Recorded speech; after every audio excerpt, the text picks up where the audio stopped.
A Piece of My Mind is a multimedia arts project built around the simple question, what does peace mean to you? Founded in 2009 by award-winning Minnesota photographer John Noltner, the project began as his effort to rediscover humanity in an increasingly polarized world. The Holmes Cultural Diversity Center, HCDC, invited Noltner to the campus of Mississippi State University in January of 2020. He showcased an inspiring collection based on his 40,000-mile journey across the United States. 58 people from diverse backgrounds shared stories of hope, redemption, and forgiveness.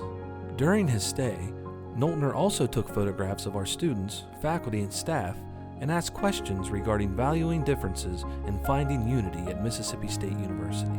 In collaboration with the Mitchell Memorial Library, HCDC showcases some of the photographs and testimonies. During the university's Unity Month, the gallery encourages people to reflect their thoughts on differences and unity in the country's divisive climate.